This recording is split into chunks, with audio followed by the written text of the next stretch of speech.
I have a friend who has 3 to 5,000 XRP spread across Coinbase and Cold Wallet. When does he get an LLC? When to move from Coinbase? I would keep anything on Coinbase. Again, Coinbase or any other exchange, I like Uphold, and there's a few others that do a good job of custody for people that I don't think are going to go bankrupt anytime soon. So that's not my issue with them. My only potential concern with Coinbase and the other exchanges, when there is a situation with Tether and Bitcoin, and they need liquidity to be able to facilitate transfers on their exchange. I mean, Shane Ellis gave you the Shane Ellis theory where Bitfinex goes illiquid and they use XRP in the interim, and voila, it moves to $589 because of the demand just on their exchange. My concern is that's their XRP. If your XRP is on their exchange, it is their XRP. It is not an FBO account like we provide at Digital Wealth Partners inside institutional custody, segregated, bankruptcy remote. It's none of those things, okay? It may be segregated. There are a few people out there that do segregated and a few people that do have small amounts of insurance on stuff. Bankruptcy remote, unless you're working on the institutional side,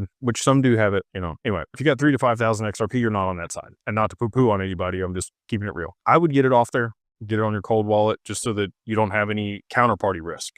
You still have your own risk at that point, right? Like you have radical responsibility. There's no recourse. There's no insurance on your cold wallet. I would get it off the exchange. I'd get it on their cold wallet. If you don't feel comfortable having it all in one place, maybe have 2 cold wallets. Zaman is a hot wallet, but it's secure. I like We'd say. I like his products. I think that they're doing a good job. They are charging fees now for larger transactions on there. They got to make money somehow. So I get that. It didn't used to be that way though. So anyway, I would get it off of Coinbase. If it were me, that's what I would do. If you want to sell some later, you move it back on there. You got an account. Right. And then for the LLC, again, once you get to somewhere between $50,000 and $80,000 in total portfolio value in crypto, that's where things start to make sense on the cost to benefit. Less than that, you're going to be better suited, just continue to dollar cost average and spend $2,000 on that versus the LLC.